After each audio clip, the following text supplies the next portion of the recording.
दोस्त और दोस्त के नाम पे दुश्मन और दुश्मनी के नाम पे रंजिश भी ऐसी कि दोस्त ने दोस्त को घर बुलाकर दोस्तों से ही गोलियां मरवा दी।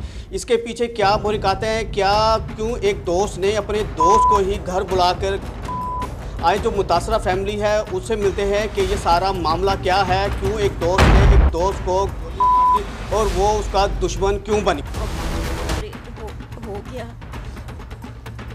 उन्होंने कहा एक नहीं लगी। लॉ बनाया जाए। सीएम पंजाब है मरियम नवाज, जो पंजाब में इतना अच्छा काम कर रही है, जो क्राइम करने वाले हैं उसके लिए डिपार्टमेंट बनाया जा रहा है। जो इस तरह के जो मुकदमात हैं या इस तरह क्रिमिनल हैं जो अभी बन रहे हैं या बनना चाहते हैं, उनको अभी रोका जाए। इनको अगर अभी नहीं रोका जाएगा तो ये भी 5 साल बाद 10 साल बाद ये भी CCD के हत्थे इनकाउंटर करना पड़ेगा। लड़के ने जिसने फायर मारे हैं 2, बाज़ार में भी इसने कोई हवाई फायरिंग की थी। लेफ़्ट वाली टांग को उन्होंने 2 जगह से काटा था। पहले काटा यहाँ से ताकि ये जितनी ज़्यादा बच सके, उसके बाद के नहीं फिर उन्होंने उसको यहाँ से काटा। मुझे नहीं पता कहाँ से मेरे में हिम्मत आई। मैंने अपने बेटे को खून में देखा। पूरी कहानी पे मुझे और मेरे छोटे भाई को सर्विस हॉस्पिटल छोड़ कर आए। तब वो खून से भरा, मुझे प्यास मेरे से देखा नहीं जा रहा था। इस तरह वो खून में भरा हो। लेकिन मेरा ख्याल है कि उन्होंने वही एक रंजिश जो ना दिल में छुपा के रखी हुई थी कि वो एक बगुला सा दिल में बढ़ा के रख 35-40 उसको पता चला जी उसको फाइल लग गई। ये तो बहुत कम ला रहे थे, लेकिन आई थिंक सो कि उन्होंने कुछ टारगेट बना के रखा हुआ था। क्योंकि जैसे उनको पहले एक गोली लगी, वो जी के अचानक लगी है जी, लेकिन फिर एक और लगी, फिर एक और लगी। एक अब्दुल्ला नामी लड़का था जिसने एक गोली मारी, उसके बाद उसने पिस्तौल दूसरे लड़के को दिया, ठीक है, उसने 2 गोलियाँ मारी, ताहा नामी ने। जब उसको बच्चे को गोलियाँ लगी तो 10 मिनट बाद जाके उन्होंने बच्चे को, एक लड़के को बुलवाया अपने ऊपर, उसको उठाया और बाहर गली में फेंक दिया। तो कम से कम 7 से 8 घंटे का उसका पहला ऑपरेट हुआ और डॉक्टर ने मुझे उसी टाइम पे बोल दिया था कि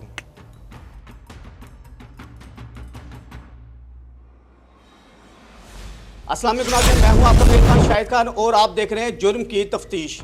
नाज़रीन, आज जो लाहौर में ऐसा वक़ुआ पेश आया है जिसने एक दोस्त को घर बुलाकर गोलियों से ऊपर पहुंचा दिया।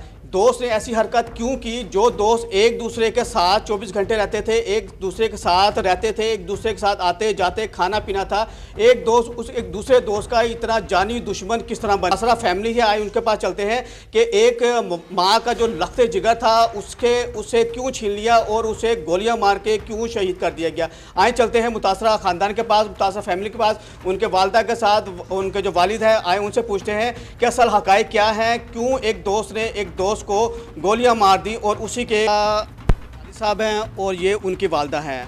काशार इनका बेटा था जिसे एक दोस्त ने दोस्त को घर बुलाकर क्यों उसको, क्या हक़ाइक़ है ये हम आप इनसे जानते हैं। अस्सलाम वालेकुम। वालेकुम अस्सलाम। क्या वक़ूआ है कि एक दोस्त जो एक दूसरे के साथ उठते बैठते थे, बाहर आना जाना खाना पीना, एकदम दोस्त इतना दुश्मन पे आ गया, इतनी रंजिश उसे निकाली और रंजिश भी ऐसी कि उसने बच्चे को बुला के वर्गला के घर बुला के उसे सर आज से कोई ना 5-6 माह पहले भी ना कोई एक छोटा सा वाक़या हुआ था। इसी लड़के ने जिसने फायर मारे हैं 2, बाज़ार में भी इसने कोई हवाई फायरिंग की थी। तो मेरे बेटे ने उसकी निशानदेही की थी, ठीक है। उस निशानदेही के बाद फिर कुछ 2-4 माह ये आपस में नहीं बोले, लेकिन बाद में आहिस्ता आहिस्ता उन्होंने वो उसकी सुलह हो गई।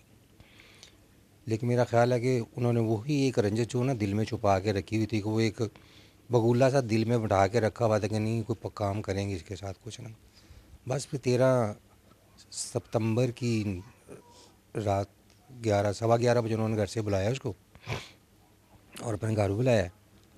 बाद में मैंने और मेरी वाइफ ने भी उसको फ़ोन किया, वो बोला मैं आ रहा हूँ जी 10 मिनट में वापस। लेकिन फिर क्या 11:35-40 पे उसको पता चला जी उसको। उससे पहले भी वो उसको किसी तरीके से अपने पास बुलाना चाहते थे या उस दिन को स्पेशल उन्होंने उसका टारगेट बनाया कि आज उसको लेके आना? ये पहले तो बहुत कम लाते थे, लेकिन वो आई थिंक सो कि उन्होंने कुछ टारगेट बना के रखा हुआ था जो, क्योंकि जैसे उनको पहले एक गोली लगी, वो जी के अचानक लगी है जी, लेकिन फिर एक और लगी, फिर एक और लगी, तो ये अचानक वाला काम लग नहीं रहा। यानी कि उससे पहले उन्होंने वकूआ बनाया कि जो फायर लगा वो अचानक निकल गया, जैसे तो दोस्त बैठे होते हैं या उसकी सफाई कर रहे हैं तो चल गई, पता नहीं चला, इस तरह का वकूआ बनाया उन्होंने। जी बिल्कुल ऐसे ही कुछ बता रहे थे बाद में ना वो, लेकिन क्योंकि गोली अचानक लगने वाली जो होती है ना, वो एक होती है, तीन नहीं होती, वो तीन गोलियाँ उसको लगी हैं, और उसके बाद हम उसको हॉस्पिटल लेके गए हैं। 3 गोलियां एक ही शख्स ने मारी कि अलग अलग, एक अब्दुल्ला नामी लड़का था जिसने एक गोली मारी, उसके बाद उसने पिस्तौल दूसरे लड़के को दिया, ठीक है, उसने 2 गोलियां मारी, ताहा नामी। ठीक है। जब एक गोली चली तो उनको पता नहीं चला कि इसके अंदर तो गोली मौजूद है। जी बस वो यही एक बहाना है उनके पास ना, यही एक बहाना वो डाल के बैठे हैं जी, गोली एक थी, लेकिन गोली एक ही चली है, यानी कि अभी तक उनका बयान एक ही चल रहा है कि गोली एक ही चली है, लेकिन डॉक्टर्स और जो भी हैं उनको जिसको 3 गोलियां लगी हैं, वो कह रहे जी नहीं गोली एक ही चली है, पड्डा भी यही चल रहा है, यानी कि कह रहे गोली एक। मेडिकल रिपोर्ट आ गई है? नहीं अभी नहीं। क्या कहते हैं मेडिकल रिपोर्ट वाले, कितना इसको कितने दिन हो गए? तकरीबन इसकी डेथ हुई है 3 अक्टूबर को, ठीक है, और आई थिंक सो जो कहते होते हैं कि 8-10-12 दिन लगते हैं, यानी कि आजकल में 1-2 दिन में आने वाली है, उसके बाद सारा कंफर्म हो जाएगा, दूध का दूध और पानी का पानी हो जाएगा। जिस घर में वकूआ हुआ वहाँ पे जब फायरिंग की आवाज़ आई, उसके जो इर्द गिर्द रहने वाले या उसके जो माँ बाप थे, उन्होंने कोई एक्शन नहीं लिया कि ये काम इतना बड़ा हो गया? जी उन्होंने एक्शन ये लिया कि जब ऊपर बच्चे को गोलियां लगी तो 10 मिनट बाद जाके उन्होंने बच्चे को, एक लड़के को बुलवाया अपने ऊपर, उसको उठाया और बाहर गली में फेंक दिया, और कोई भी उसको हॉस्पिटल ले जाने वाला नहीं था। वो इधर कोई थोड़ा सा आगे कोई घर है लड़का, उसने उसको खुदा तरसी की और उसको उठा के बाइक पे बिठा के उसको सर्विस हॉस्पिटल ड्रॉप करवाया। फिर जब हम वहाँ पे पहुँचे हैं तो बस फिर वो अल्लाह ही अल्लाह था। अच्छा, उसके पहले कोई जो आपके जो जिसने फायर मारे कोई आपको थ्रेट करते हो या उसको थ्रेट करते हो, कोई लड़ाई झगड़ा होता हो? नॉर्मल नहीं, कोई ऐसी बात नहीं, यानी कि वो बिल्कुल ऐसे शो करे कि जैसे कुछ भी नहीं है। सही। और वह हमें भी यही फील हो रहा था ऐसा कुछ भी नहीं है, लेकिन ये अब दाल में क्या, किसी के दिल में क्या चल रहा है, हाथी के दांत दिखाने के और खाने के, और वो हाथी के दांत दिखा रहे होंगे, खाने वाले का नहीं पता था हमें कौन से, उन्होंने घर बुला के उसको मार दिया।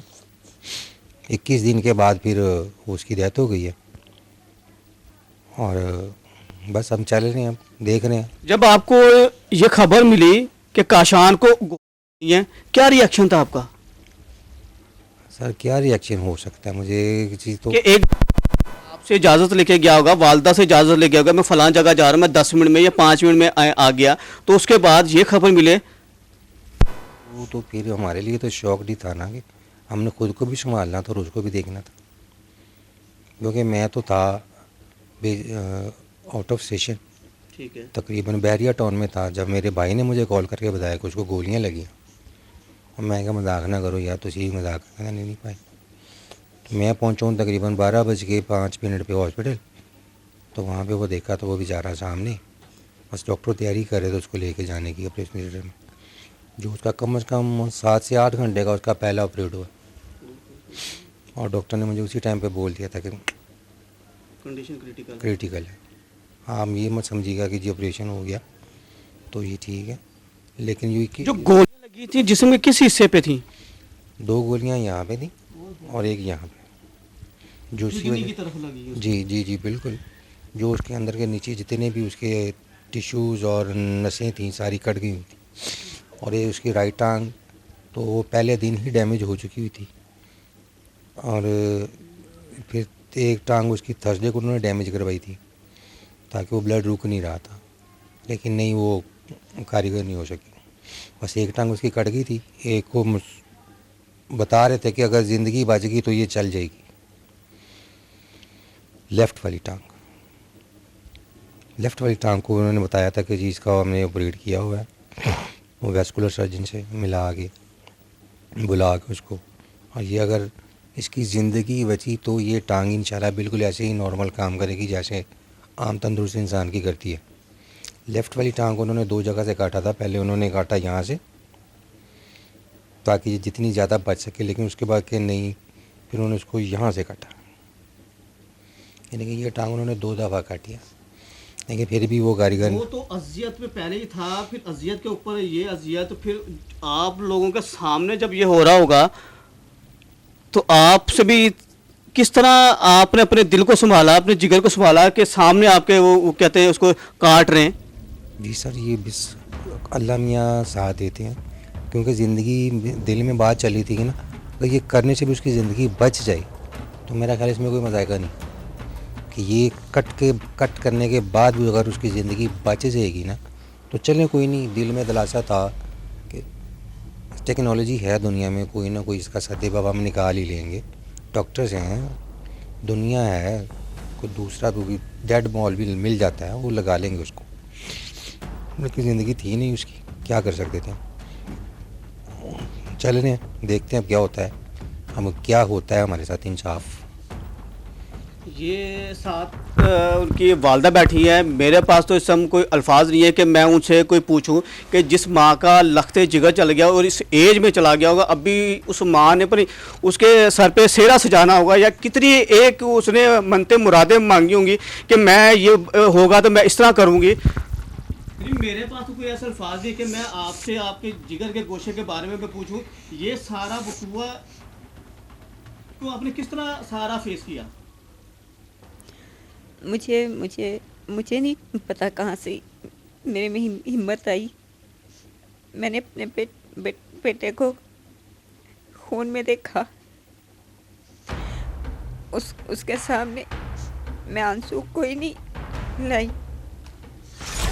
मेरे पास लेटा था,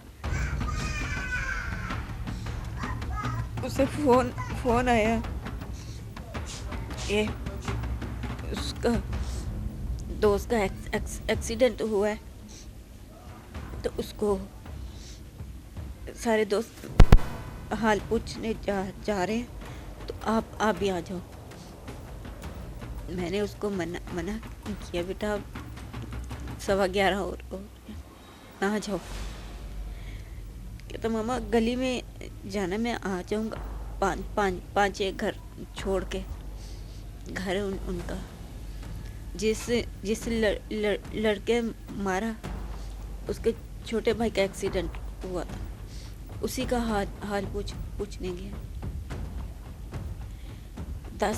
10 मिनट बाद उसने मुझे कहा मामा गेट खोलो, मैं आ रहा हूँ। बस मैं गेट खोलने गई हूँ तो मुझे शोर मच गया, कशान को गोली लगी है। मुझे उसके चाचू मामू अपनी ही गाड़ी पे मुझे और मेरे छोटे भाई को सर्विस हॉस्पिटल छोड़ कर आए। तब वो खून से भरा हुआ था और मुझे उसने इतना कहा, मामा मैं ठीक हूँ, मुझे प्यास लगती, मेरे से देखा नहीं जा रहा था। इस तरह वो खून में भरा हुआ था। तब डॉक्टरों ने जब ले के ऑपरेट हो गया, उन्होंने कहा एक नहीं लगी, इसको 3 गोलियां लगी। नाज़रीन देख रहे हैं, ये काशान की वालदा हैं जिनसे बोला भी नहीं जा रहा। आईजी साहब, हम आप मुतअद्दिद प्रोग्राम में ये डीआईजी साहब से भी ये गुजारिश करते हैं, फैसल कामरान साहब से भी गुजारिश करते हैं, आईजी उस्मान साहब से भी कहते गुजारिश करते हैं कि ये जो असला है, ये पंजाब में ये असला ख़त्म होना चाहिए। ये जो असले के दम पे जो लोग इतने जो मोहल्लों में जो गुंडागर्दी है, जिस पे आपने CCD तो बना दी है, लेकिन ये उन पे काम कर रहे हैं जो बहुत ज़्यादा क्राइम करने वाले, लेकिन जो ये गली मोहल्लों में, लेकिन ये भी जो कहते हैं जुल्म है, ये जुल्म की इंतहा से भी आगे, जब किसी का लखते जिगर दुनिया से चला जाए तो वो इंतहा जुल्म नहीं बल्कि इंतहा जुल्म के इंतहा से भी आगे चला जाता काम। तो हमारी यही गुजारिश है कि ये जो असले पे पाबंदी होनी चाहिए, स्पेशली लाहौर पंजाब जैसे एरिया में जिन्होंने असला रखा है, चाहे लाइसेंसिया है या गैर लाइसेंसिया, इसको ख़त्म होना चाहिए। जब आप सीसीडी बना रहे हैं, सीसीडी में इनकाउंटर कर रहे हैं, उससे पहले आपको ये भी कहते इकदाम करना चाहिए जो असले के बलबूते पे जो एक नौजवान या कोई कहते गली का लोचा लफंगा होगा, वो भी उसके पीछे भी एक ताकत होती है, पुष्पनाई होती है। उस पुष्पनाई के साथ उसके पास एक ऐसा हथियार होता है जिसके बिना पर वो सारे कारनामे करता है और उसी चीज़ पे वो उछलता है। हमारी बार बार गुजारिश है हाजी साहब से कि एक ऐसा लॉ बनाया जाए। सीएम पंजाब है मरियम नवाज, जो पंजाब में इतना अच्छा काम कर रही है, जो क्राइम करने वाले हैं उसके लिए डिपार्टमेंट बनाया जा रहा है। जो इस तरह के जो मुकदमात हैं या इस तरह क्रिमिनल हैं जो अभी बन रहे हैं या बनना चाहते हैं, उनको अभी रोका जाए। इनको अगर अभी नहीं रोका जाएगा तो ये भी 5 साल बाद 10 साल बाद ये भी सीसीडी के हत्थे इनकाउंटर करना पड़ेगा, फिर आपको ज्यादा मेहनत करनी पड़ेगी। तो हमारी बार बार गुजारिश है कि ये जो असले पे पाबंदी होनी चाहिए, किसी के पास लाइसेंस वाला है या गैर लाइसेंस वाला है। क्या कहना चाहेंगे मरियम नवाज को? मरीम नवाज सुनेंगी मेरी आवाज़? जी इंशाल्लाह, वो आजकल बहुत एक्टिव है और जो औरतों की तो वो ऐसे सुनती है कि आपको 12 घंटे या 18 घंटे बाद उसका रिस्पॉन्स इंशाल्लाह आएगा। उन्हें कहें कि ख्वाजा आसफ वज़ीर दिफा है, उन्हें कि गली मोहल्लों का भी दिफा करें, आके हमारे घरों में देखें। यहाँ नजायज़ काम हो रहे हैं, नशा बेचा जा रहा है, गली में लेके बच्चे बेटियां बाहर नहीं निकल सकती। नौजवान नस्ल को बर्बाद किया। मेरा बेटा एयरफोर्स कॉलेज में सेकेंड ईयर का स्टूडेंट था और जिन्होंने मारा है वो नहीं पढ़ते। एक दफ़ा वो यहाँ आके हमारे गली मोहल्लों को देखे, हमसे वोट लेते, हमें भी देखे आके। वो भी माँ है,